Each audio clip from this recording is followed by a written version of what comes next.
Kalau buat perencanaan, preach jangan pelin-pelan. Kalau buat perencanaan itu buat perencanaan tapi benteng-bentengan, bawa ke Tuhan, sebelum bawa ke Tuhan sesudah. Orang yang percaya Tuhan pasti dibuat percaya diri. Jadi boleh nggak kita itu membuat perencanaan? Uji lagi. Kenapa? Waktu kita bawa hati kita ke Tuhan, satu hal yang akan muncul di dalam jiwa kita. Tujuan itu jadi jelas. Tahu nggak, orang kalau datang ke Tuhan, karena Tuhan itu terang, maka motivasinya akan dibuka. Kenapa saya suka masuk ke hadirat Allah sekalipun saya tidak tentu mendapatkan semua jawaban yang saya perlukan? Langsung paling tidak kan, kepingin kita kan apple to apple. Saya kepinginnya ya atau enggak, langsung Tuhan jawab enggak atau ya. Saya kepinginnya langsung tahu kiri atau kanan, tapi kadang-kadang masuk hadirat Tuhan, bukan kanan atau kiri yang diberitahukan, malah justru hati saya yang diobok-obok sama Roh Kudus. Ketika hati saya jadi jelas, motivasinya dibuka semua, yang salah jadi salah, yang benar jadi benar, titik sedikit pun dengan MRI ilahi akan kelihatan. Kita rencanakan yang terbaik selalu, nanti Tuhan akan melampaui rancangan-rancangan hati. Asal motivasi kita itu bersih, dan kita itu rindu kemuliaan Allah di atas segalanya. Nanti lihat ya, Allah kita sanggup bekerja melampaui apa yang kita rencanakan. Sebab ada firman bunyinya demikian. Apa yang matamu tidak lihat, telingamu belum dengarkan, tidak terbayangkan dalam pikiran, bahkan belum sempat didoakan, Tuhan sediakan untuk orang-orang yang percaya kepada Tuhan. Yang percaya katakan amin. Itu sungguhan. Kalau saya mikir-mikir lagi ya, hidup saya itu yang saya rencanakan itu segini. Tapi fakta realitanya itu segitu. Kalau saya mau jujur, perkara-perkara besar dan dahsyat yang bersifat ilahi di hidup saya, itu bukan karena saya merencanakannya, itu betul-betul saya kesenggol Tuhan masuk ke sana. Misalnya saat teduh bersama, itu nggak ada rencana. Saya juga nggak tahu format pelayanan gimana, lockdown itu kita nggak punya pengalaman di dunia. Tapi ternyata, one thing leads to another, satu hal menuntun ke hal lainnya. Kita harus akui loh ya, kalau kita itu merencanakan dari sisi kita, asal kita selalu jadi orang yang siap sedia, readiness, itu penting sekali. Jangan kita sebagai orang muda maupun orang tua, anak kecil apalagi, jangan kita punya perhatian itu diambil dengan gadget terlalu banyak, game dan sebagainya. Jadi kita nggak siap kalau Roh Kudus mau bawa kita mendadak. Kalau tiba-tiba ada rencana yang berubah haluan di dunia dan Tuhan mau memakai kita besar, kita nggak siap karena perhatian kita sudah diculik oleh sesuatu.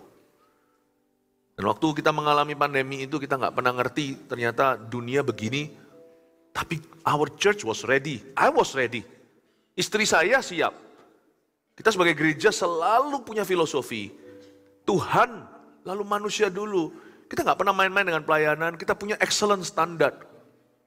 Ternyata tuayan terjadi luar biasa.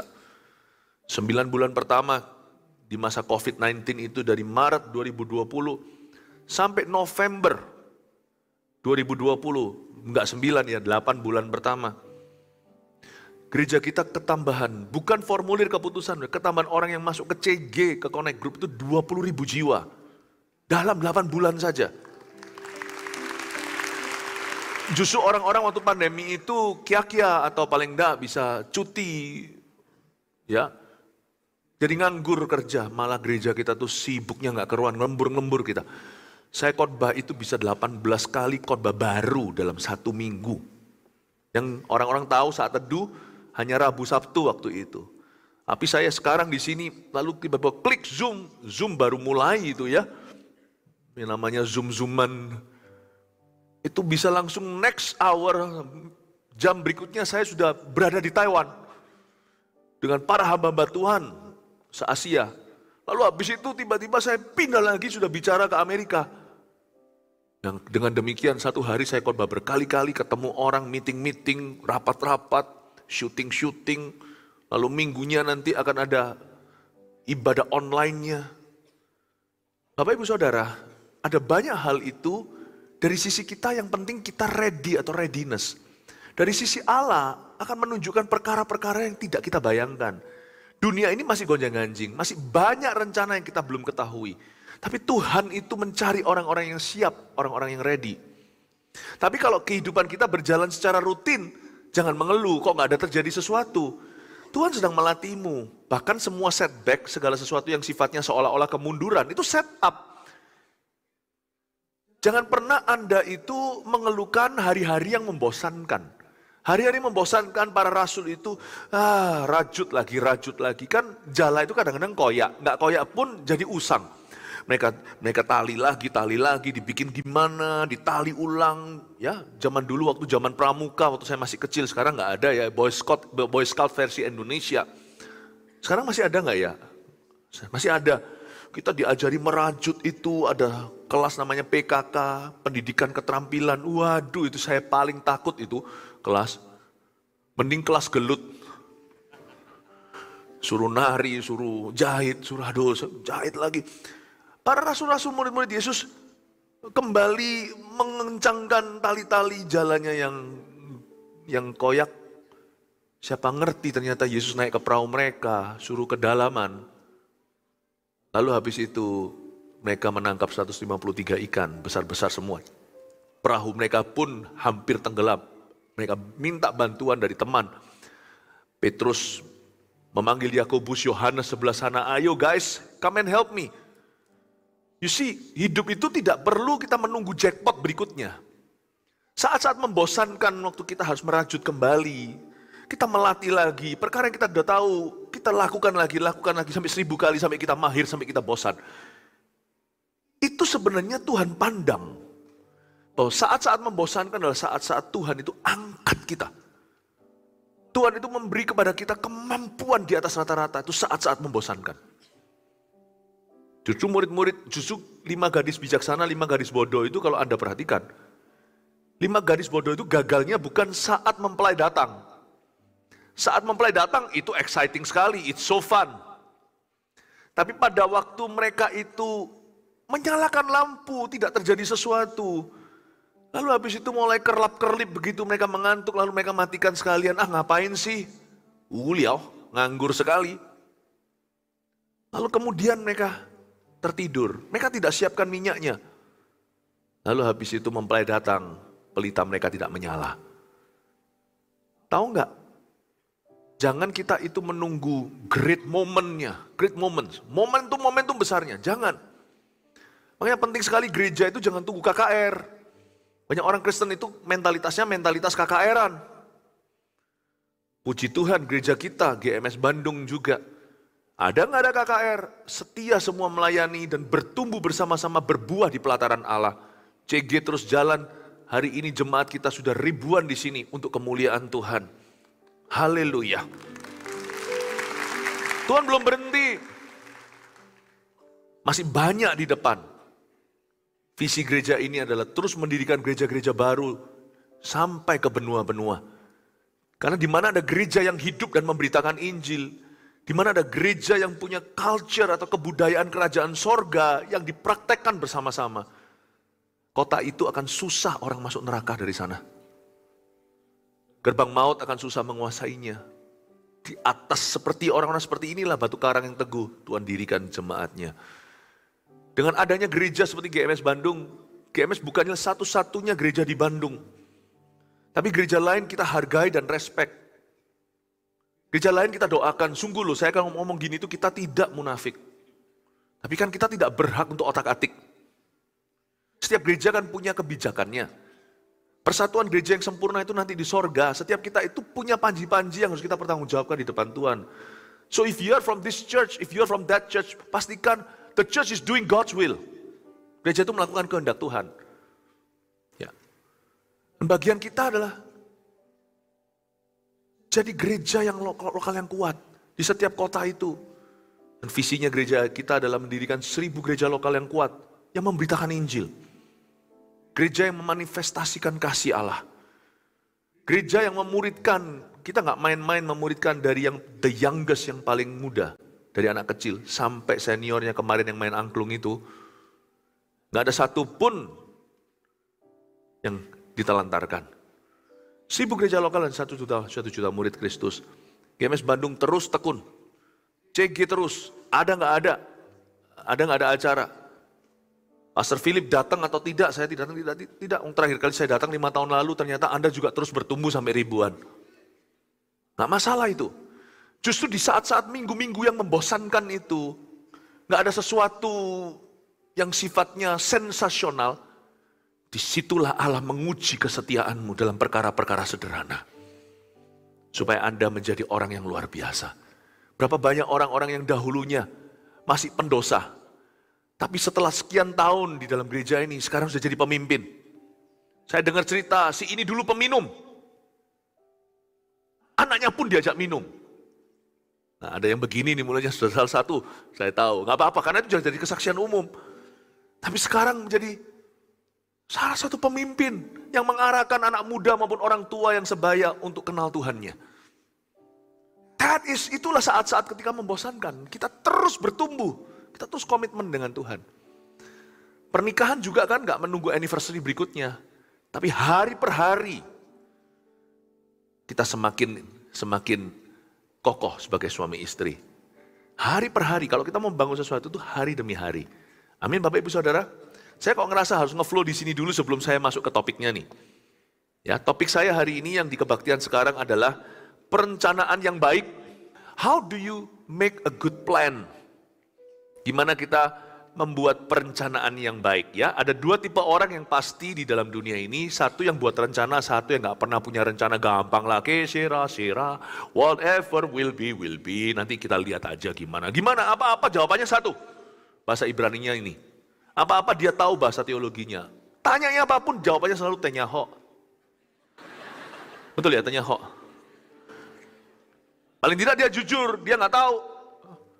Ada satu lagi tipenya mirip sama itu, saudara kembarnya. Tanya apa-apa, naon cenah. Nggak tahu, dia nggak nguasai materi. Jadi yang tanya dia itu selalu satu tipe. Jawabannya tenyaho atau naon cenah. Yang tanya lama-lama liar.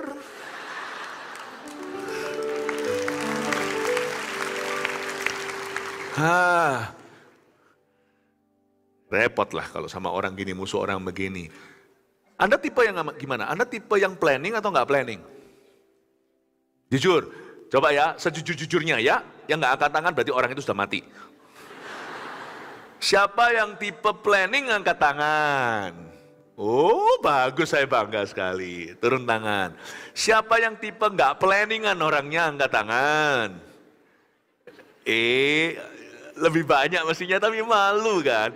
Nggak usah malu, saya beritahu. Yang planning juga nggak bangga kok, kalau planningnya di luar Tuhan. Ini nanti ayat kan sindir-sindir ke sana. Jadi sekali lagi saya tanya, siapa yang nggak planning, angkat tangan. Sekarang lebih banyak. Tapi gini, yang saya belum beritahukan, yang nggak planning lebih parah. Ngomong kanan kirinya, planning nggak planning, Tuhan mengasihimu, hari ini kau berubah. Ya? Oke, jangan jawab tanya ho lagi ya. Haleluya. Jadi perencanaan yang baik itu seperti apa sih? Kita baca dulu ayatnya, Yakobus 4 ayat 13 sampai 17. Jadi sekarang, hai kamu yang berkata, hari ini atau besok kami berangkat ke kota Anu, dan di sana kami akan tinggal setahun dan berdagang serta mendapat untung, sedang kamu tidak tahu apa yang akan terjadi besok. Apakah arti hidupmu? Hidupmu itu sama seperti uap yang sebentar saja kelihatan lalu lenyap. Sebenarnya kamu harus berkata, jika Tuhan menghendakinya, kami akan hidup dan berbuat ini dan itu. Tapi sekarang kamu memegahkan diri dalam congkakmu dan semua kemegahan yang demikian adalah salah. Jadi jikalau seorang tahu bagaimana ia harus berbuat baik, tetapi ia tidak melakukannya, ia berdosa. Dalam Alkitab Indonesia diberikan judul oleh penterjemah, jangan melupakan Tuhan dalam perencanaan. Pertama-tama bicara tentang orang yang tipe planning. Jangan membuat planning, tapi tidak melibatkan Tuhan.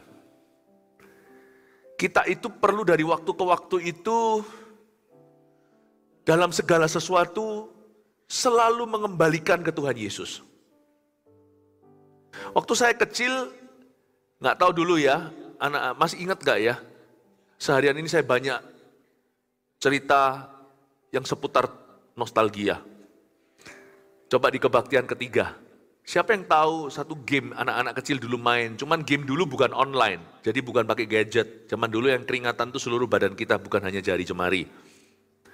Dulu ada yang namanya permainan anak benteng-bentengan. Siapa pernah main itu angkat tangan? Kita mesti main itu lagi. Anak-anak muda sekarang nggak tahu soalnya. Wah, mereka tuh nggak keringatan. Benteng-bentengan. Jadi kita punya benteng sebelah situ, dia punya benteng di sebelah sana. Lari siapa yang pegang benteng terakhir, dia lebih berkuasa. Jadi kalau siapa ditepuk sama dia, jadi tawanan. Ingat ya. Dan kalau kita lari kencang, dari sana teman keduanya udah lari mau tepuk kita, kita memang menang terhadap orang yang satunya yang tadi kalah tepuk kalah benteng sama kita. Tapi orang itu baru fresh pegang bentengnya. Dia bisa jadi tawanan, kita ditepuk, kita jadi tawanannya. Impas dong satu-satu, nggak menang. Dan anak muda sekarang, mainan macam apa itu? Oh, mainan yang seperti itu membuat orang-orang zaman dulu hidupnya lebih panjang. Ya. Nah, itu benteng-bentengan. Apapun yang kau bawa ke Tuhan, fresh. Dalam segala perencanaan atau aktivitasmu, kalau Tuhan tidak lama lalu kau pegang, itu jauh lebih berkuasa nanti hasilnya. Makanya saya punya benteng itu tiap pagi saya saat teduh pribadi. Lalu saya juga punya benteng setiap minggu waktu saya ke gereja. Di gereja itu saya dapat sesuatu yang tidak saya planningkan. It doesn't come from me. Waktu saya datang ke gereja kan sudah disetkan pembicaranya. Ibadah ke arah mana kan tidak ada urusan dengan saya. Jadi betul-betul itu murni Tuhan mau berbicara sesuatu yang tidak kurencanakan dulu. Kalau saat teduh kan saya masukkan saya yang menggiringnya, meskipun Roh Kudus yang ada di ruangan saya. Jadi saya belajar untuk lepaskan setir lebih besar itu di gereja. Tapi saya juga punya benteng yang lebih luas lagi, yaitu misalnya kalau tahunan, akhir tahun itu saya dan keluarga kebiasaan untuk kita doa sama-sama, naik kemana, pergi ke tempat khusus untuk berdoa ke situ. Bukan tempat itu keramat, tapi kita memang pergi ke yang agak jauh, satu lemparan batu lah zaman Getsemani. Agar supaya kita bisa konsentrasi. Jadi harus ada seperti itu. Dalam membuat perencanaan, libatkan Tuhan. Benteng-bentengan. Kita harus se-fresh mungkin pegang Tuhan lagi, pegang Tuhan lagi. Ya, tapi ya nggak bisa pegang terus. Kalau orang main benteng-bentengan mau main aman, ya pegang di bentengnya terus, ya dia nggak akan pernah menang. Dia harus keluar dari zona nyamannya.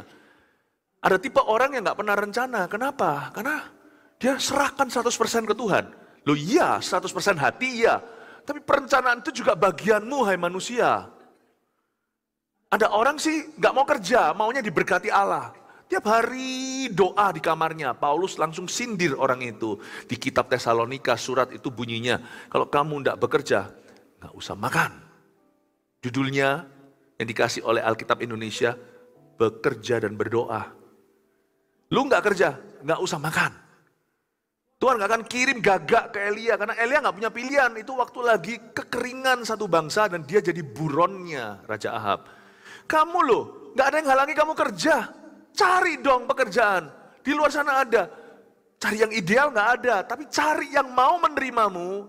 Asal kamu bisa produktif hari-harimu. Nggak usah makan kalau nggak kerja. Ada orang tidak mau buat rencana karena dia 100% katanya serahkan ke Tuhan.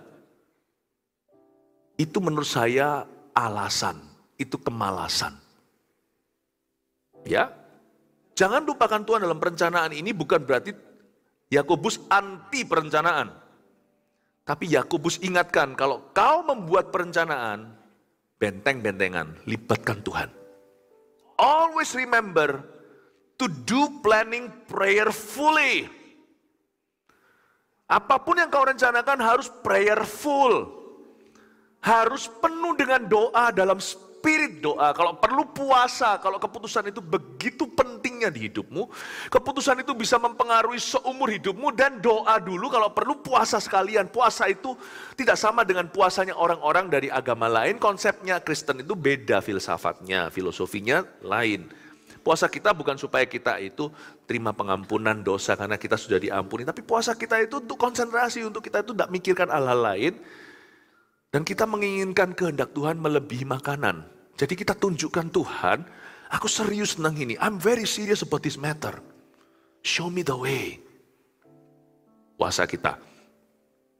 Sekarang kita baca sekarang ayat 13 ya, saya tunjukkan bagaimana membuat perencanaan. Jadi sekarang, hai kamu yang berkata, hari ini atau besok kami berangkat ke kota Anu dan di sana kami akan tinggal setahun dan berdagang serta mendapat untung. Zaman dulu waktu saya baca Alkitab Indonesia, saya dulu bahasa Indonesianya kurang bagus. Ya, sempat dulu bahasa Inggris lebih dominan. Jadi waktu saya baca ini setelah bertobat di Vancouver, Kanada, saya baca kota Anu, saya selidiki, kota Anu itu di mana? Ya, nggak ada di seluruh dunia namanya kota Anu. Ternyata ini maksudnya to this city or that city. Ya, jadi ini seperti orang yang berkata, hari ini aku mau ke sini, ke sana. Wih, orang ini sangat-sangat menurut saya decisive. Orang itu yang sebenarnya suka. Orang seperti ini bisa memimpin kita. Ini orang yang sangat-sangat tegas, tidak pelin-pelan. Dia kalau bilang A ya A, kalau bilang B ya B. Itu kan bagus kan? Di mana salahnya?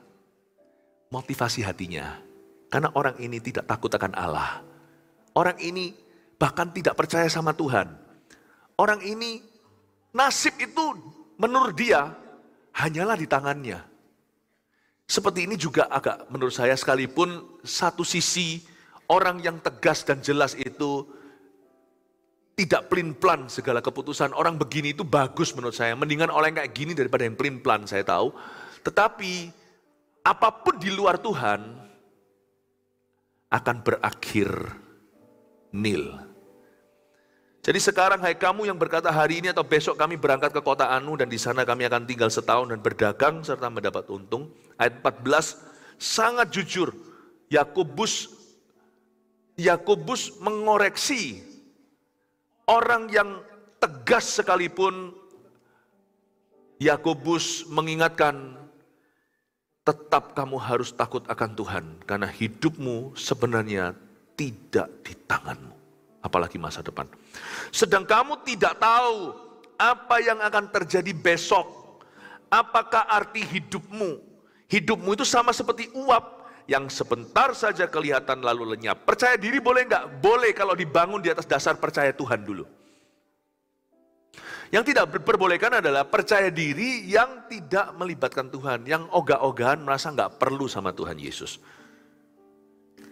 Kalau saya suruh pilih di luar Tuhan nih, saya mau jadi orang percaya diri atau orang yang tidak percaya diri? Saya mau jadi orang yang percaya diri. Saya mau jadi orang yang percaya diri. Ya.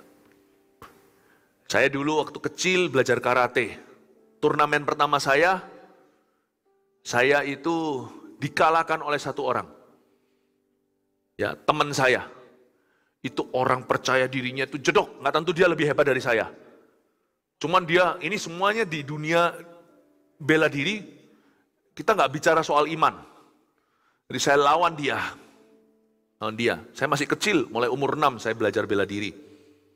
Lalu setelah itu saya udah kalah saya. Langsung kalah. Orang itu memang sangat percaya diri, saya masih ragu. Atau lebih tepatnya saya meremehkan. Tapi orang itu persiapan. Jadi saya melihat di luar Tuhan, orang kalau persiapan lebih baik dari orang yang gak persiapan.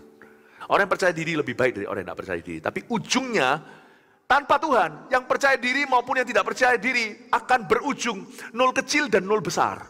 Apa bedanya? 0 besar kali 5 juga 0. 0 kecil kali 5 juga 0. Di luar aku kamu tidak bisa berbuat apa-apa, kata Tuhan Yesus. Coba Anda lihat orang yang percaya dirinya itu sudah luar biasa maksimal, namanya Goliat. Saking percayanya, dia seorang diri doang. Udah pukul-pukul, dia punya perisai itu dengan pedangnya. Tong, tong, tong. Ayo Saul, keluar sini lawan aku. Lu orang-orang Israel katanya umat pilihan, tentara Allah. Ayo mana ada jagoannya, segini aja lah. Satu aku lawan salah satu kalian. Siapa kalah jadi budaknya siapa? Tong, tong, ayo 40 hari loh. Dia keluar lagi, lalu mengintimidasi. 40 hari gak berhenti mengintimidasi pasukan Israel. Dia percaya diri, tapi memang dia berhak percaya diri. Dia latihan. Goliat itu adalah jenis raksasa. Dan dia memang sudah lahir itu kayak orang Gurkha. Lahir itu sudah, orang kalau lahir itu biasanya, ini Goliat lahir langsung, wah mana musuhnya. Itu bayi-bayi di ruangan wardnya baby itu juga, diam semuanya. Wow. Itu bayi-bayi berapa langsung jantungan. Yang satu ward sama dia, makanya dia harus ada di ruang VIP. Kalau ada bayi-bayi itu ditantang, rame-rame ngapain kamu? Ini orang percaya dirinya dia punya modal. Karena memang dia bukan hanya lahir gagah, berperawakan besar, tapi dia memang latihan. Ini Kopassusnya orang-orang Filistin, pasukan elitnya. But you see, dia lawan satu orang percaya diri lagi. Ini orang apa nggak percaya diri? Wong dia berkata, siapa itu yang nggak bersunat, yang hina-hina kita? Kalau nggak percaya lagi gimana? Cuman dia bocil lagi. Para ahli teologi mengira dia kurang lebih usianya 16, masih kemerah-merahan, masih ada baby face-nya. Cuman bawa ketapel gitu aja datang, ambil 5 batu, dia jaga-jaga kalau satu meleset kali, dia ambil 5 dulu. Sama-sama datang masuk ke gelanggang, sama-sama percaya dirinya. Cuman yang satu percaya diri, 0 besar. Gak ada Tuhan di dalamnya. God, why do I need God? Look at my bicep. Why do I need God? Buat apa aku butuh Tuhan? Aku kaya, koneksiku semuanya bintang-bintang. Orang penting semuanya. Buat apa aku butuh Tuhan? Orang Kristen pun minta bantu sama aku. Bro, lu percaya diri bolehlah, jangan keterlaluan. Karena di atas masih ada atap namanya sorga.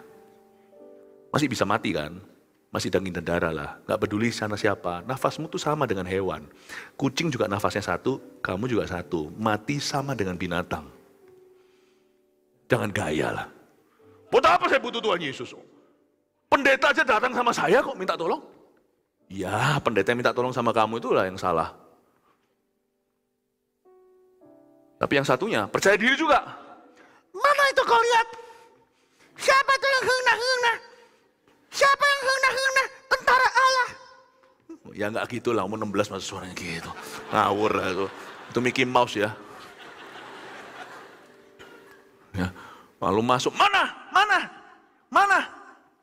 Sama-sama, cuman percaya dirinya Daud tidak berhenti di dia dan tidak bermula dari dia. Percaya dirinya dibangun di atas dasar percaya pada Tuhan. Dia berkata begini, coba lihat kata-katanya, kalimatnya. Kamu datang kepadaku membawa pedang dan tombak, tapi aku datang melawanmu pakai nama Tuhan. Loh, setahu saya pakai batu licin kok. Tapi dia berkata, bukan itu hanya alat dan kendaraan. Pakai nama Tuhan. Kau lihat, lu kira gua apa? Datang pakai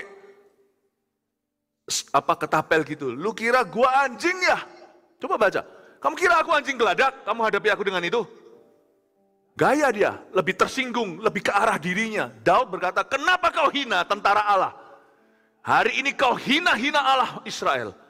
Kamu datang dengan tombak, aku datang dengan namanya.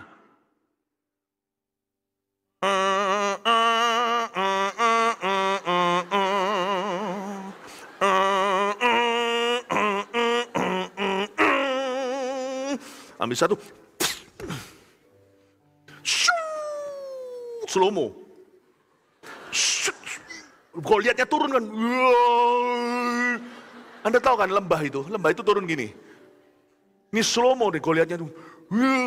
Ada satu hal yang janggal, Goliat itu ditutup dengan semua itu besi. Karena orang Filistin itu monopoli besi. Jadi orang Israel yang punya pedang itu cuma Saul doang. Yang lainnya pakai kayu lah, pakai apa, whatever. Jadi mereka ditutup semuanya. Cuman gak mungkin toh didesain sama mereka untuk nantang. Jadi semua itu kecuali di sini kasih lubang, itu kan gak mungkin. Saya sih curiga, nggak ada buktinya, itu helmnya pasti tertutup semua tuh di jidat dan dahinya. Tapi waktu dia turun, karena dia berat, itu ratusan kilo badannya, mungkin helmnya miring atau jatuh. Waktu slow-mo, wow, si Daud juga turun.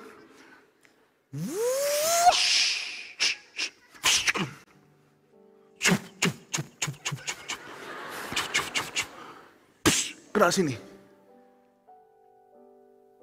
Goliat tidak pernah mimpi bahwa dia merasa semua ini sudah diasuransi. Matinya lewat satu lubang upil. Jangan terlalu percaya diri. Semua kau lindungi. Harta sudah ada harta untuk melindungi harta, apa maksudnya? Barang-barang mahal sudah ada berangkasnya. Berangkas dikasih berangkasnya berangkas. Semua terlindungi, everything is well protected. Horyugen. Semua sudah protected, terlindungi. Jangan heran, pakai tusuk gigi nggak hati-hati, tusuk mati gara-gara itu. You be very surprised. Anda kerjaannya adalah farmasi, toko obat-obatan, Anda pabriknya, justru nanti matinya. Justru di dalam penyakit yang pabrik itu buat obatnya. One tiny hole kills you.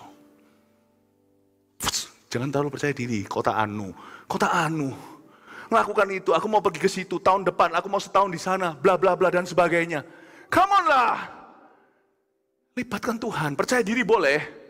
Belajar dari si kecil, percaya dirinya itu di atas dasar percaya Tuhan. Bermula dari sana, berakhir di sana. Paham Bapak Ibu Saudara? Percaya diri boleh nggak? Menurut saya, mendingan percaya diri daripada pelin-pelan. Tapi kalau saya boleh pilih, saya bisa sarankan, lebih baik percaya Tuhan daripada percaya diri atau tidak percaya diri. Sebab orang yang percaya Tuhan, Tuhan pasti bangun kepercayaan dirinya. Nggak ada, orang ini percaya Tuhan loh, dulu dia orangnya riang, sekarang gimana? Sekarang nggak berani lihat mata. Kenapa? Tuhan Yesus ajari dia untuk jadi malu-malu. Mana ada? Anda masuk ke CG, cepat lambat akan berdoa sebelum makan. Bentar lagi mimpin. Ini orang dulu ya masuknya itu, wah dia itu percaya diri, orangnya confident banget. Sekarang gimana?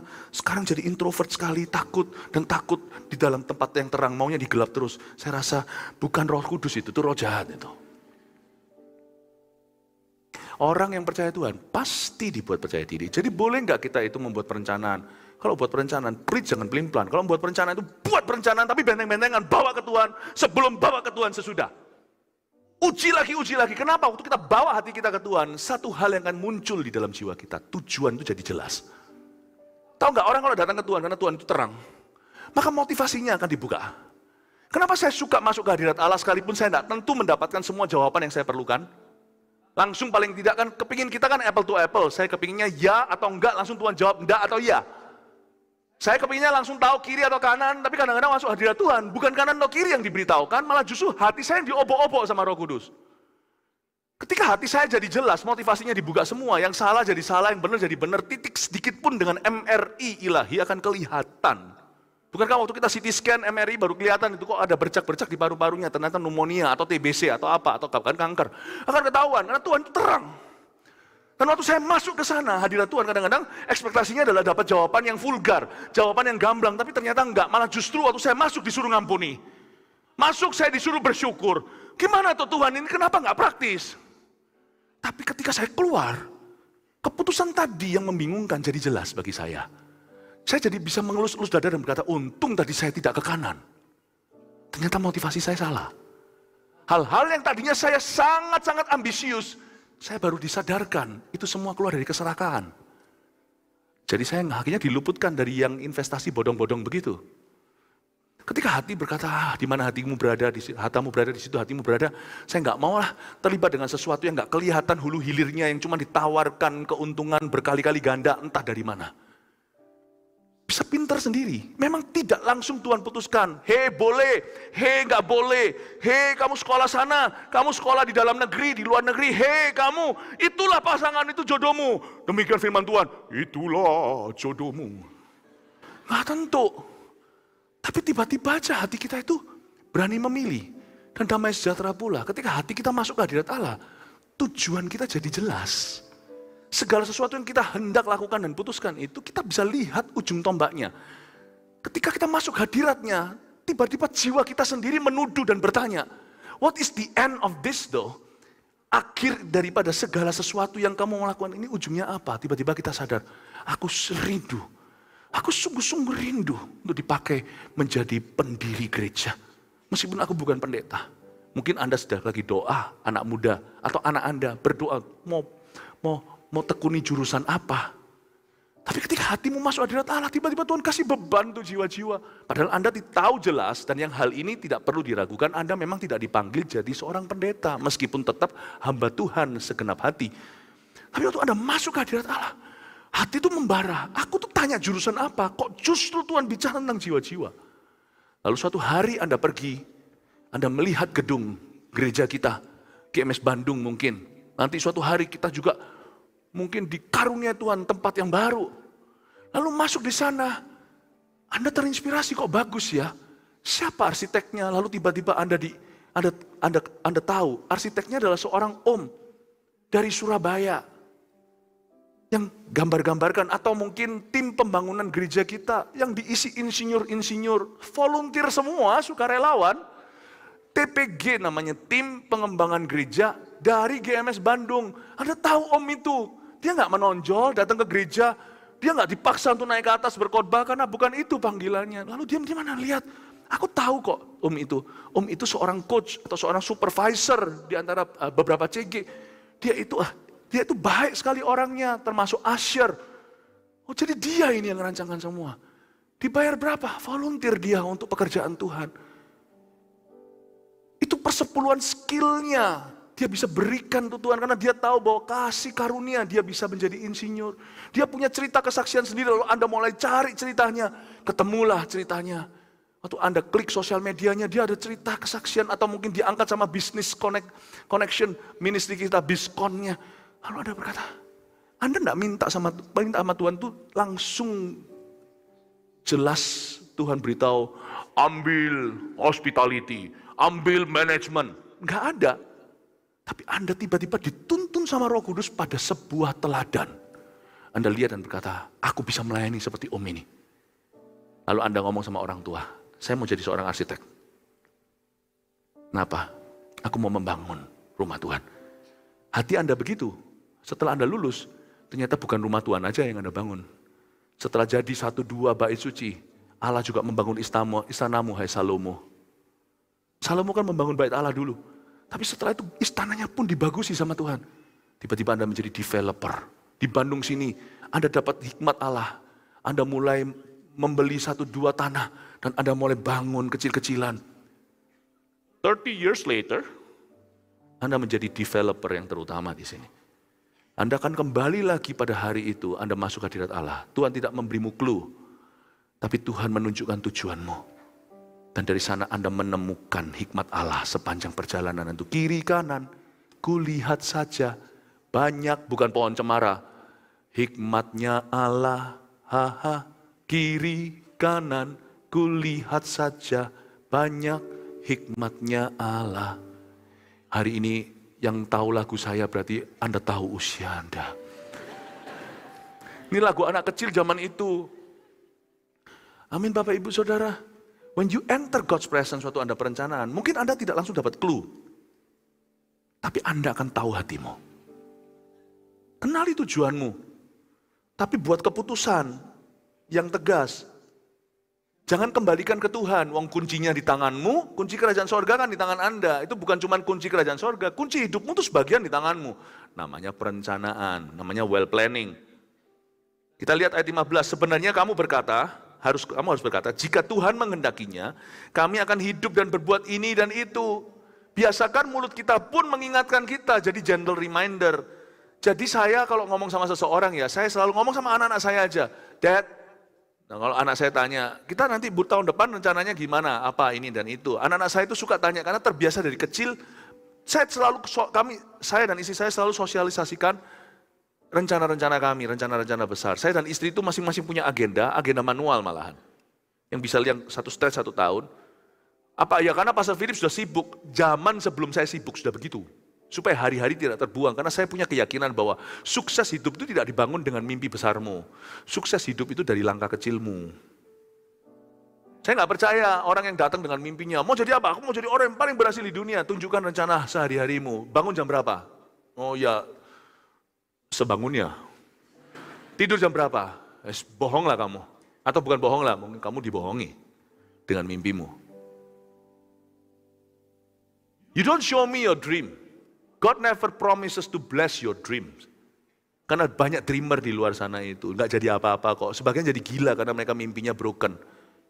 Coba lihat orang-orang yang bicara dengan dirinya, kasihan itu di jalanan. Telanjang semuanya kalau pemerintah belum angkut mereka. Lalu ditampung. Mereka itu bicara sendiri. Coba Anda lihat, telusuri, setiap orang itu ada cerita di mana mereka satu titik, mereka putus asa sama mimpinya. Mimpi tidak kesampaian itu jadi stres dan depresi, itu juga bisa. God doesn't promise to bless your dreams. Tuhan tidak berjanji untuk memberkati mimpimu. Tuhan berjanji memberkati persiapanmu. Tuhan tidak pernah berkata, oh pelita, oh haleluya. Pelita bagus sekali ya kamu bawa pelita. Tuhan itu lihat yang mana punya minyak, yang mana enggak. 5 gadis bodoh dan bijaksana itu bedanya bukan pelitanya. Sama-sama punya cita-cita. Bedanya di minyaknya. Satu punya minyak, satu mempersiapkan diri, satu enggak. Saya dan istri saya selalu punya. Dari sejak kami belum busy seperti hari ini. Besok mau apa? Kalau nggak ada apa-apa, kita buat rencana. Kita nggak buang-buang waktu. Ngantor juga sama. Ngantor cek log masuk, cek log keluar. Ada nggak ada urusan kerjaan. Mungkin pelayanan belum sebesar ini. Tetap. Saya masih ingat pertama kali saya ngantor di gereja. Waktu itu gereja saya masih junior. Waktu saya masuk ke gereja, nggak ada lagi apa yang harus dilakukan. Bukan berarti gereja pengangguran, enggak. Cuman ministry terbatas waktu itu. Tapi saya tetap komitmen. Sisa waktu saya pakai itu baca buku-buku. Baca buku tentang Ceki, baca buku tentang semua, baca buku-buku yang saya bisa baca itu sekarang berguna loh hari ini. Salah satu buku yang saya baca adalah History, Sejarah Revivalis sepanjang zaman. Jadi sekarang Anda tanya sama saya, siapa itu Stephen Jeffries, George Jeffries, siapa itu Catherine Kuhlman, siapa itu E. Bernard, siapa itu William Seymour, siapa itu Charles Parham, siapa itu Oral Roberts, yang Asia banyak juga, John Sung, siapa saya tahu. Hari-hari itu saya pelajari. Jangan malas apapun profesi. Suksesmu tidak dibangun dengan mimpi, tapi dibangun dengan aktivitasmu hari per hari, jam per jam. Amin Bapak Ibu Saudara. Itu perencanaan, itu planning activity namanya, aktivitas.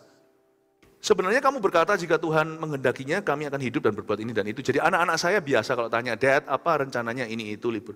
Saya selalu ngomong ini dan saya ngomong ini bukan untuk mereka, saya ngomongin untuk saya. God willing bahasa Inggrisnya. If it is God's will, kalau itu rencana Allah, pendeknya Tuhan kehendaki, Mami Daddy kalian kita akan lakukan ini. Saya selalu ngomong Tuhan kehendaki, kita akan. Tuhan kehendaki, kita akan. Tuhan kehendaki, kita akan. Kita ngomong itu bukan sok rohani, terserah orang mau ngomong apa. Kita ngomong itu untuk ingatkan diri kita sendiri, karena mulut kita itu penting untuk mengingatkan telinga sendiri. Kuping kita itu perlu diingatkan dari waktu ke waktu, supaya jatuh ke hati. God willing, kalau Allah menghendaki, kalau Tuhan menghendakinya, itu panjangnya, pendeknya, Tuhan kehendaki, kita ke situ. Kita ke kota Anu, kita lakukan ini dan itu. God willing, God willing. Tapi bukan tipe orang yang, bos, kita harus gimana? Terserah kehendak Tuhan. Kalau gitu ya biar Tuhan aja yang pimpin perusahaan ini, jangan bos. Loh ya memang Tuhan yang memimpin melalui bos, kalau enggak ya ngapain ada lu di situ? Papa mama yang nggak becus juga begitu, apa-apa ya nanti terserah kehendak Tuhan. Loh, kan kamu papa mamanya. Karena itu jangan hanya berhenti sampai menemukan tujuan. Anda juga harus sampai ketentukan pilihan. Choose, will you? Berapa banyak orang nggak bisa milih jurusan? Sampai SMA 3 lulus pun masih belum tahu, nggak tahu. Nanti lihat ya, kalau nggak tahu nanti kan sesuatu akan membuatmu memilih jurusan itu. Dan biasanya sesuatu kurang matang. Saya sarankan, makanya itu di Eagle Kids ini sudah mulai diajarkan. Eagle Kids kita itu slogannya nggak main-main. We are church builders. Dari kecil mereka dilatih untuk mikir mereka itu mau jadi apa. Dari sejak SD ini kita bicara tentang anak-anak kecil kita yang kita gembalakan, anak-anak mudanya lagi. Building churches in our youth. Kemarin kita di Surabaya baru mengadakan yang namanya Expo, Education Expo. Itu kita kerjasama, itu AOG kita luar biasa. Kerjasama dengan universitas-universitas yang kita saring yang terbaik-terbaik dari dalam negeri, luar negeri, mereka semua datang situ. Ada namanya saling timbal baliknya. Gereja bisa lakukan apa di universitas itu, universitas bisa lakukan apa di gereja kita. Jadi puji Tuhan, mereka itu sangat respect dengan anak-anak muda kita. Karena kita terlebih dahulu memenangkan spirit mereka. Dan akhirnya datang, di situ anak-anak kita tuh ambil brosur, ambil apa, itu masih baru aja lulus SMP. Ada bahkan beberapa masih SMP. Buat goal lah, kalau kita yang punya anak masih muda, SMA 1, berarti kelas 10, SMA 1 itu kelas Jose. 10, jari saya nggak cukup. Kelas 10 sudah harus tahu, meskipun masih bisa berubah. Karena tetap kan namanya rancangan kita, Tuhan bisa arahkan. Tapi tetap perlu punya rencana. Jadi buat satu goal, kalau anak-anak muda kita, anak-anak muda di rumah Anda itu SMA 1, udah roughly tahu.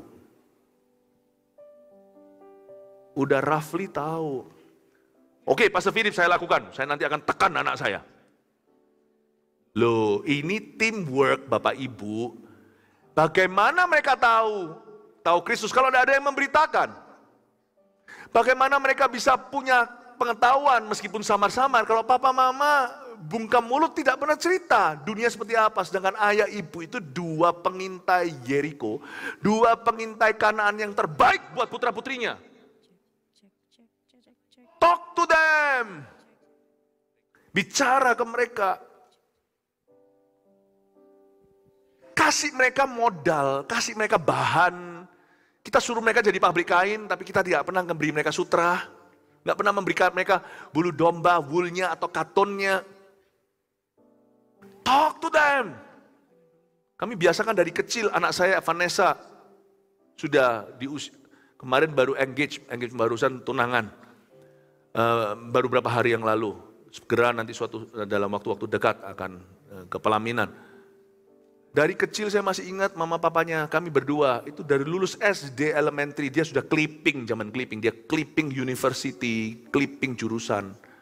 Anak kami Jeremy juga sama. Dari kecil, malah dulu dari umur balita, sudah ambil buku Webster, dikira dia Alkitab, jam 1 mati lampu, kami tidak bisa tidur karena dia naik meja. Masih umur berapa itu, 6 atau berapa, dan dia pura-pura khotbah. Lucu kayak monyet jalan gini. Nah, dari kecil terus saya beritahu apa artinya jadi pendeta. Saya ajari, saya tanya lagi setiap persimpangan jalan usia-usia berapa lulusan. Kamu masih mau jadi pendeta? Mau, sekarang sekolah pendeta. Mei tahun depan sudah lulus masters di university di Amerika. Dan saya beritahu sama dia, kamu jadi pendeta, tidak boleh pacaran sembarangan. Kamu pacaran setelah lulus kuliah, kamu baru pacaran. Susah, tapi kalau kamu mau jadi seorang pendeta, kamu utamakan dulu kepentingan jemaat, bukan kepentingan pribadimu, bukan your love life, hidup cintamu. Kasihi mereka dulu. Jadi anak saya ini, saya tumbalkan, supaya bisa menjadi hamba Tuhan yang berkenan kepadanya Tuhan, untuk jadi berkat buat anak-anak Anda. Saya beritahu begitu, dari kecil mereka udah tahu. Plus minusnya, anak kami yang kecil Warren juga sama sekarang, kita bicara tentang 1-2 ini, saya tidak mau mendahului dia nanti biar suatu hari pada waktunya. Tapi dari umur berapa, dari sejak SD kita sudah bicara tentang jurusan yang dia mau ambil sekarang, kami sudah persiapkan dan ada waktunya kami bawa anak-anak kami ke kota-kota di mana ada university itu. Waktu kami liburan, kami shopping lihat universitas itu meskipun mereka masih muda belia. You talk to them. Jurusan ini apa? Papa punya teman, om ini, jurusan ini. Lalu plus minusnya apa, suka dukanya apa di bidang itu. Rangsang dia punya pikiran. Beritahukan hubungan itu apa. Tentang mereka cuma taunya cinta. Apa itu hubungan rumah tangga? Jangan beritahu mereka informasi yang palsu dan salah. Tetapi yang seimbang yang mereka bisa cerna di usia mereka. Anda mesti cerita. Karena nanti suatu hari, mari kita buat goal. SMP 3 paling telat, SMA 1 menginjak di usia itu, sudah langsung tahu kira-kira mau apa dia di grade 10. Dia mau nanti kuliah apa.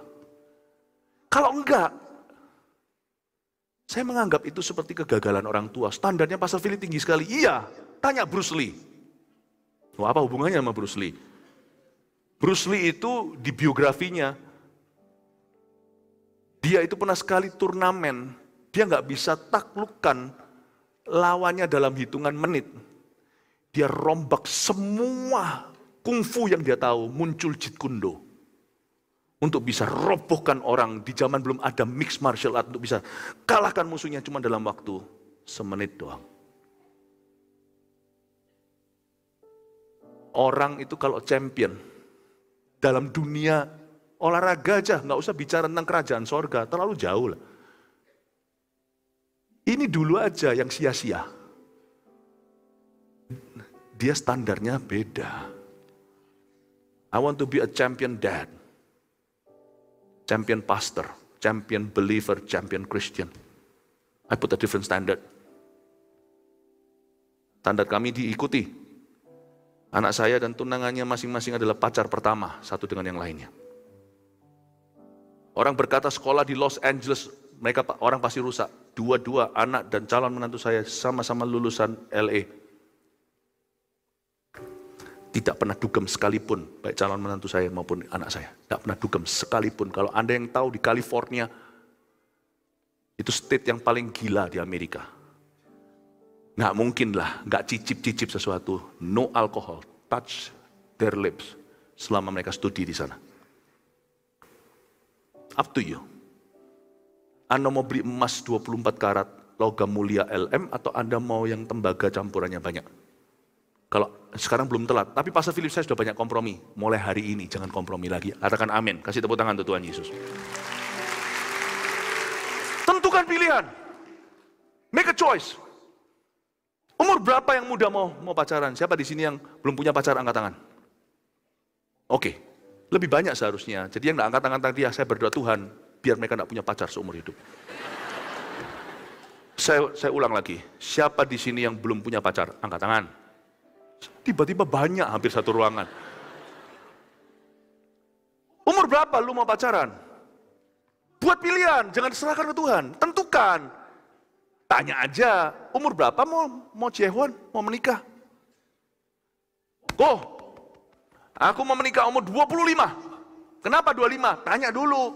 Karena aku lulus umur 22. S1, mau S2? Enggak. Keluarga kami enggak punya dananya.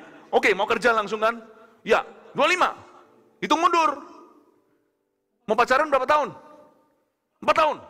Ya udah umur 21. Aku masih umur 17. Aku mau pacaran sekarang. Siap-siap putus. Egois sekali kamu. Kamu mau nikahnya umur 25, pacaran umur 17. 8 tahun mau pacaran. Bosan, pasti jatuh dalam dosa. Buat pilihan. Jangan serahkan ke Tuhan. Tuhan sudah serahkan ke Anda. Make a choice. Make a decision. Make a call. Tapi nanti kalau sudah jadi, udah umur 23 tiba, tetap gak kunjung ada pacar. Kenapa? Masih menunggu kehendak Allah. Padahal sudah ada yang senang. Biar Tuhan pilihkan, biar ada nabi yang menunjukkan. Ngawur. Kamu nunggu kan yang modelnya kayak drama Korea? Gak ada, sudah diambil Pastor Moro. You make a choice. Make a decision. Buat keputusan. Jangan gitu, tentukan pilihan. Oke, ini adalah anak Tuhan. Gantengnya gimana? Lumayan. Tapi kamu sampai nek-nek muak enggak lihat dia? Ya enggak. Pasti bisa senang? Bisa. Tapi saya susah senang dengan orang-orang ini. Kenapa? Karena mataku tertuju ke Siwon. Mungkin saya sudah kuno kali ya. Saya enggak ngikuti yang gitu-gitu. Jadi mungkin siapa itu yang crash landing atau apa. Atau Queen of Tears ya. Apalagi yang baru? Betul. Yang gitu-gitulah ya. Ya susah kau mempersulit dirimu, ya lihatnya yang nggak masuk akal. Kalau kita mau muluk tinggi-tinggi, ada lagu Chinese-nya. Lagu Chinese yang orang-orang kuno tahu. Dan seniao xiang yi xiang, kan kan ziji de zhangxiang. Nggak ngerti, ya sudah. Lu mau yang tinggi-tinggi, ngaca dulu. Lihat paras lu sendiri. Kita mau carinya yang kayak begitu, tapi kita sendiri juga bukan di liga kita. Bukan berarti ada orang lebih tinggi, superior, yang enggak. Beda. Beda culture, pendidikan, status ekonomi. Beda juga levelnya, tampangnya. Nggak usah lah. Membuat keputusan itu, tentukan pilihan itu adalah dari pengetahuan yang baik. Oke, asal orang ini tidak membuatmu muak. Kalau membuat muak kan bangun tidurku terus mati. Bayangin tiap pagi bangun tidur lihat orang yang ada muak. Gak bisa. Dia pilihan Tuhan tapi bukan pilihanku, ya jangan. Zaman dulu saya pernah ajari anak-anak muda, checklist itu ada 7. Yang pertama itu takut akan Tuhan. Bukan Kristen saja, tapi Kristen berbuah. Gak usah sempurna. Yang terakhir itu chemistry harus ada. Kalau nggak ada chemistry ya jangan. Apakah kamu mengambil ini sebagai istrimu? Tuhan yang kasih, aku harus mau. Nanti selingkuh. Tapi ada orang itu yang muluk tentang jatuh cinta. Dia harus kriteria tertentu, nggak ketemu-ketemu. Ngaca dulu. Nggak ketemu-ketemu. Kenapa? Terlalu tinggi, terlalu muluk-muluk, terlalu tidak realistis, terlalu fantastis. Dan itu juga di dongeng aja yang ada gitu. Sungguhan. Jadi kita akhirnya nggak pernah ketemu-ketemu. Bukannya nggak bisa cinta. Percayalah, Anda nggak perlu tergila-gila. Nanti kalau asal itu fine, thank you. Nanti ujungnya cinta itu bisa bertambah. Buktinya orang yang jatuh cinta setengah mati kayak rasanya itu pernikahannya itu seperti dongeng cerita dongeng seperti princess dan prince sungguhan seperti Charles yang jadi raja di Inggris dulu dengan mantannya Princess Diana almarhum. Coba lihat itu, pernikahannya waktu itu saya masih kecil, saya lihat, waktu itu saya masih muda gak terlalu kecil juga, saya lihat waktu itu, wah slayernya itu di belakang tuh, wah sepurnya, itu kayaknya dia akan happy forever and ever, semua orang Inggris berbunga-bunga, pupus. Kau kira jatuh cinta segalanya Anda akan kaget nanti berujung tak ada perasaan. Tapi perasaan Anda mungkin tidak seperti drama Korea, tapi oke lah ini. Oke lah ini. Nantinya, mesranya cintanya karena membangun sesuatu bersama. Paham Bapak Ibu Saudara? Anak-anak muda terutama, nggak usah cari ke ujung dunia. Jodohmu mungkin ada di sebelah kanan kirimu itu. Jangan ngecuan ya. Lihat itu, Pastor Philip sudah bernubuat. Kau ngawur. Tentukan pilihan. Jangan yang, ya terakhir dengan ini saya selesai. Siapa diberkati? Haleluya, kasih tepuk tangan untuk Roh Kudus. Ayat 16, tapi sekarang kamu memegahkan diri dalam congkakmu dan semua kemegahan yang demikian adalah salah. Jadi jika seorang tahu, garis bawah itu, tahu bagaimana ia harus berbuat baik. Jadi bolehkah kita ngambil keputusan atau membuat perencanaan dari pengetahuan? Boleh. Nggak harus dapat wangsit khusus, nggak perlu dapat suatu tanda dari Tuhan. Kalau kamu tahu bagaimana harus berbuat baik, jadi ketahuilah apa yang baik. What is good for you. Jangan berhalakan selalu what is right. Mr. Right itu nggak ada. Soalnya Mr. Right bagi Anda, mungkin Anda bukan Miss Right buat dia.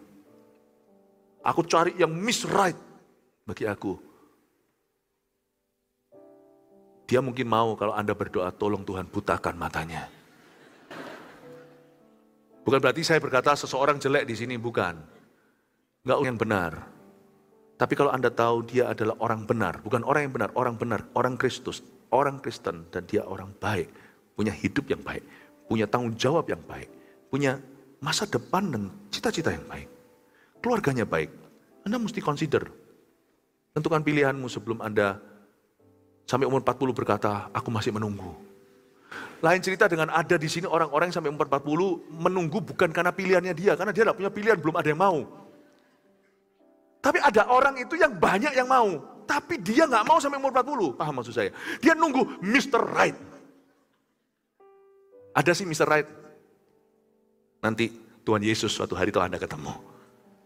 Yaitu tunggu mati, tetap bujangan, menikahnya dalam pernikahan anak domba Allah. For now in this world, there is no Mr. Right. You just make it right. And continue to live right di hadapan Tuhan. Amin Bapak Ibu Saudara. Jadi jika seorang tahu bagaimana ia harus berbuat baik, tapi ia tidak melakukannya, ia berdosa. Oke, 3 poin ini saya berikan sebagai rangkuman. Bagaimana membuat perencanaan nomor 1. Oh kok dimunculin 3-3? 1 dulu dong. Ini kan contekannya muncul semua. Iya, thank you. Temukan dulu tujuan di balik setiap perencanaan. Tuliskan itu. Temukan dulu tujuan. Jadi kenapa masuk hadirat Tuhan itu jangan ngotot, beritahu. Tapi beberkan hatimu. Makanya penting sekali sedia payung sebelum hujan. Jangan mentang-mentang kita harus memutuskan. Dan jangan cari Tuhan kalau sudah kepepet keputusan. Cari Tuhan itu sejak muda. Sejak kecil, masa kecil. 5 tahun, 4 tahun sebelumnya itu dia sudah latihan terus sampai dia tidur pun. Teman saya ada satu pemain soccer itu pun cuma juara kecamatan. Dia tidur begini. Tiba-tiba ceduk di tembok. Bengkalah. Saya bilang, kenapa? Aku mimpi bal-balan katanya. Tapi kepalanya diceduk ke temboknya. Kenapa? Dia latihan begitu kerasnya, sampai malam pun dibawa-bawa. Pertandingan masih lama padahal. Jangan begitu. Jangan tunggu sesuatu exciting baru Anda persiapan. Bangun kerohanianmu, bangun hidupmu, bangun imanmu. Aku masih bujangan kok, bangun nanti. Untungnya saya waktu bujangan, saya bangun. Saya dulu waktu sebelum kenal Tuhan, kemarin baru di AUG Camp, bukan kenal Tuhan, belum menikah maksudnya. Saya belum pacaran dan belum menikah itu, saya berdoa, gak usah ditiru ya, saya ngomong gini bukan gaya ya. Dan ini pun tantangannya besar ya, gak mudah. Saya mulai dengan doa 1 jam sehari jadi 3 jam waktu saya bujangan. Saya terakhir sebelum saya pacaran dan sebelum saya menikah, itu saya pernah berdoa 1 hari itu sampai 7 jam. Reguler 7 jam. Dan saya cicil sekian jam, pernah sekaligus waktu liburan langsung 7 jam. Saya sekarang kalau sudah menikah bisa doa 7 jam? Nggak bisa. Dengan aktivitas saya seperti ini nggak mungkin. Tapi untung dulu saya sudah cari Tuhan di masa-masa pengangguran. Waktu saya masih sekolah. Sehingga sekarang rohani saya cukup untuk mengangkat bukan cuma keluarga saya tapi jemaat. Ya? 2. Tentukan pilihan yang berdasarkan pengetahuan yang baik. Anda tahu dari firman, buat pilihan. Ada orang tanya, mau kerja apa? Nggak tahu, aku nggak ada kerjaan yang, aku masih nunggu tanda dari Tuhan. Bukan tanda dari Tuhan, kamu sudah melamar kerja belum? Belum. Jangan suruh Tuhan yang melamarkan. Kamu lamar kerjanya, tapi nggak ada yang cocok ya, gimana Pastor Philip, nggak ada yang sesuai. Nah ketahuan kan, bukan karena Tuhan kan karena keluhan kan. Nah, kamu maunya apa? Aku maunya yang begini. Dia mulai jelaskan kriterianya. Aku maunya yang pekerjaan yang ideal. Sesuai dengan sekolahku. Baguslah. Sekarang itu banyak orang lulusan sekolah. Saya itu belum lama lalu baru dari negeri Pandah. Tahun lalu sih. Itu di sana itu banyak S2. S2 ya. Ya. Saya S4. SD, SMP, SMA, S1. Ini S2. Betul-betul master's degree. Itu antarkan makanan ke rumah-rumah. S2. Di negeri orang. Saya bilang, kamu tidak punya pilihan menurut saya ya. Kadang-kadang pekerjaan yang memilihmu ya. Zaman edan sekarang ini. Kamu jangan idealisme. Belajar humble dulu. Karena kamu sudah di usia produktif. Kecuali kalau kamu disuruh pekerjaannya yang ilegal. Ya jangan, tidak menghalalkan Tuhan tidak datang dengan cara demikian. Tapi kalau ada pekerjaan yang baik, kamu harus pertimbangkan. Aku maunya pekerjaan yang sesuai dengan sekolahku. Ya kalau bisa, why not sih? Supaya nggak sia-sia sekolah, saya setuju. Yang bayarannya tinggi. Oke, saya mulai terbelalak ini. Oke, bayarannya tinggi, baik-baik. Saya mau bayarannya sekian, paling tidak. Punya pengalaman kerja? Belum. Oke, saya mau yang banyak anak-anak Kristennya, orang Kristen. Oke, ya baguslah. Orang Kristen harus selalu jadi pilihan pertama ya. Saya moga Anda temukan. Lalu, saya mau yang punya dikasih fasilitas ini dan itu. Saya mau yang kondusif situasi kerjanya. Situasi kerjanya harus yang kondusif. Harus yang nyaman. Begini, nggak jauh dari rumah. Pastor Philip harus ingat, nggak jauh dari rumah. Oke, nggak jauh dari rumah. Dan saya boleh pelayanan. Ya, saya juga senang sebagai pendetamu. Pembalamu, kamu bisa pelayanan. Saya bisa diberikan waktu untuk pelayanan, jadi nggak ngelembur melulu. Oke, baik. Lalu saya juga mau yang, selain itu, apalagi ya, pokoknya banyak lah, ada 10 gitu lah. Ya, ini, saya bilang, terakhir saya akhirnya membuat kesimpulan, baiklah, kerjanya ada. Di mana? Mau saya, di sorga.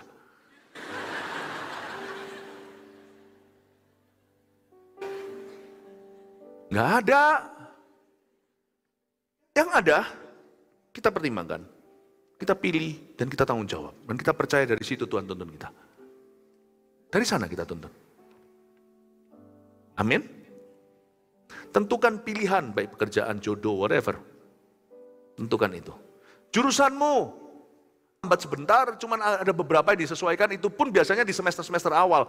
Bukan di semester terakhir, sudah di tahun keempat tiba-tiba berubah haluan. Itu orang yang tidak punya perencanaan. Pikirkan, nggak usah khawatir. Saya dulu membuat keputusan yang gila menurut saya di zaman saya, karena belum ada orang di usia saya waktu saya ada di Kanada yang ambil teologi ya. Dan juga waktu itu saya belum dikenal di Indonesia atau di mana-mana, cuma di gereja kecil yang ada di luar negeri. Karena saya merasa tapi saya nggak takut.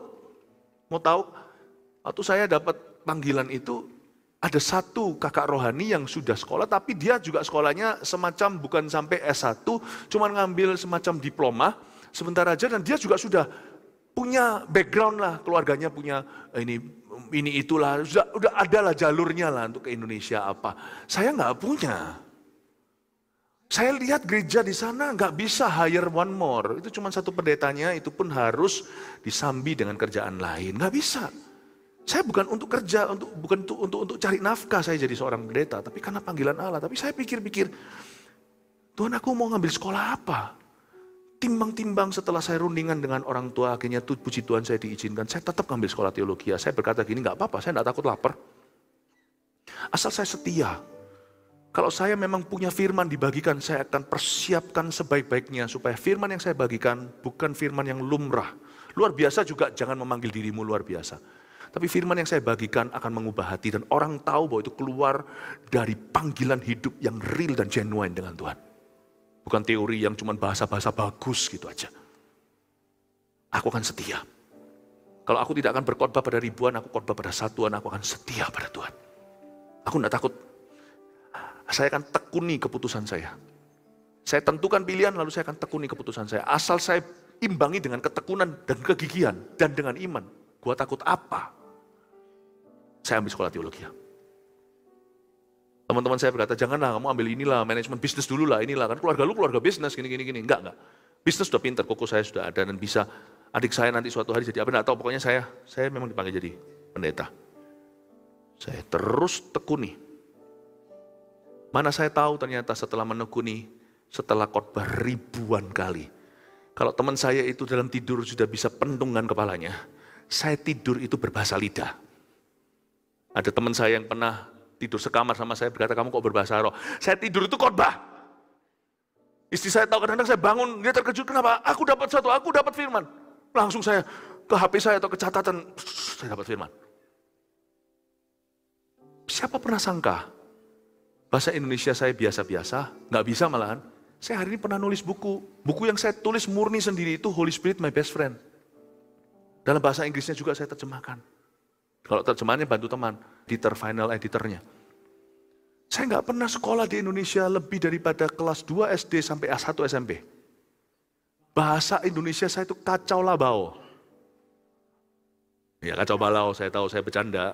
Sekarang bahasa Indonesia saya lancar, Inggris saya yang kurang. Inggris saya sekarang di saat tidur bersama dibantu sama AI.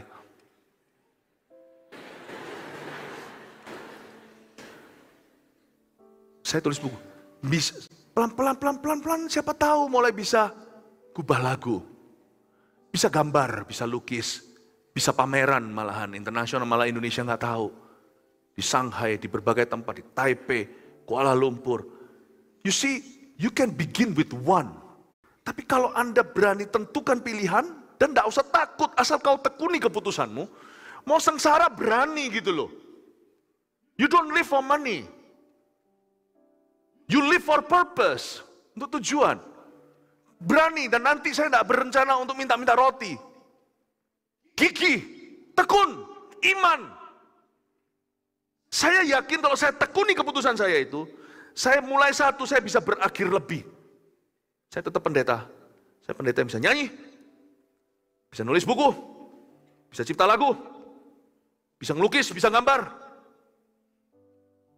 dan bisa ngasih saran di bidang yang berbeda-beda dalam diri orang. Saya ngomong gini bukan menyombongkan diri. Saya mau cerita dari kesaksian pribadi. Bahwa saya berani tentukan pilihan saya. Cara saya mikir dulu itu begini. Asal gua timpali dan imbangi dengan ketekunan. Aku tekuni keputusanku. Bersama Tuhan. Aku akan bisa melakukan segala perkara. Kalau Anda lakukan itu, perencanaanmu bukan hanya jadi. Tuhan akan melakukan sesuatu di hidupmu yang melampaui apa yang kau pernah lihat. Apa yang kau pernah dengar. Bahkan mulutmu pun tidak pernah, telingamu tidak pernah mendengar mulutmu ngomong begitu. Mata kita sendiri tidak pernah lihat kita demikian. Dan yang melampaui akal budimu, Tuhan akan percayakan dan lakukan itu dalam hidupmu. 3. Yang ketiga, tekuni keputusan, namun beri ruang untuk kedaulatan Tuhan. Tuhan bisa membelokkan, tambahkan, Tuhan juga bahkan bisa berkata, tidak usah yang ini. Ya sudah, nggak apa-apa. Kalau Tuhan berkata tidak. Amin Bapak Ibu Saudara. Berapa kali Tuhan berkata tidak sama saya? Saya nggak bisa cerita aja kehabisan waktu. Tapi dari waktu ke waktu, ketika Tuhan saya mempeng ke situ, Tuhan berkata no. Saya berkata fine, thank you. Saya ikuti. Kasih ruang untuk kedaulatan Tuhan. 3 poin ini adalah cara kita membuat perencanaan yang mantap.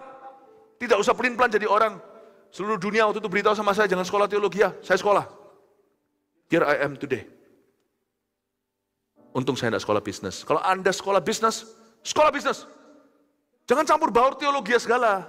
Belajar firmanmu, Alkitabmu, bertumbuh di gereja, sekolah bisnis yang baik. Keluar jadi seorang pebisnis yang takut akan Tuhan. Amin Bapak Ibu Saudara. Berapa banyak orang-orang tua di sini yang pekerjaannya nggak ideal. Nggak apa-apa. Kalau Anda tidak, gini loh, Anda tidak, if you don't do what you love, then you love what you do. Kalau Anda tidak melakukan apa yang Anda sukai, sukai dulu apa yang sedang Anda lakukan. Tapi Pastor Philip, saya itu nggak suka, idaman saya sih saya mau begini begitu. Tapi pekerjaan apa sekarang ada di hadapanmu? Yaitu, sukai dulu, cintai, masuk ke kantor lebih pagi, pulang lebih malam. Jangan hanya dapat dipercaya kalau dilihat sama bosnya. Waktu dia nggak lihat, lakukan di mil kedua. Nggak usah cari pembenaran, nanti Tuhan yang tahu hargamu. Tuhan yang akan angkat dirimu pada waktunya. Amin Bapak Ibu Saudara, karena di dunia ini saya kasih bocoran. Orang pinter banyak. Dengar ya, orang pinter banyak. Orang bisa dipercaya sedikit. Sekali ketemu orang yang bisa dipercaya, itu rebutan bos-bos sedunia. Jikalau Anda sendiri bukan bos, no problem. Mereka butuh you. Sedunia ini, orang kepercayaan itu susah. Orang pinter banyak yang maling. Orang bodoh lebih banyak lagi, jadi jangan bodoh. Bodoh maling lagi. Mendingan bodoh bisa dipercaya, ya kan? Bisa ditambah. Udah bodoh maling itu. Mio jatuh, sungguh tidak ada harganya. Anda bisa bahasa, belajar bahasa, Inggrisnya benerin tuh. Yang belajar bahasa Inggrisnya benerin. Sekalipun kita orang dari Bandung, nggak perlu semua Inggris itu selalu harus IST-nya di belakang. What's your name? My name teh.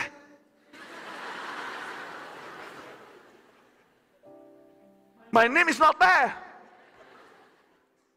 Benerin Inggrisnya. When you speak English, kamu bicara Inggris dengan proper, nggak harus seperti British, nggak usah seperti American. Proper English. 你如果讲中文的话，就好好的讲中文。Bicara bahasa Chinese, bicara yang benar. Jangan panggil mama itu kuda, ma. Tonasinya, ingtiaunya yang betul. 你好，我叫斐利牧师。Yang betul. Kalau bicara bahasa Sunda, yang benar juga. Jangan tenyaho aja. Amin Bapak Ibu Saudara, kalau Anda mau pelajari sesuatu, be good at it. Telusuri, jangan cuma ecek-ecek kaki di situ. Anda dalemin betul-betul apapun ilmu yang baik, ilmu pengetahuan yang baik, jadilah yang terbaik di sana.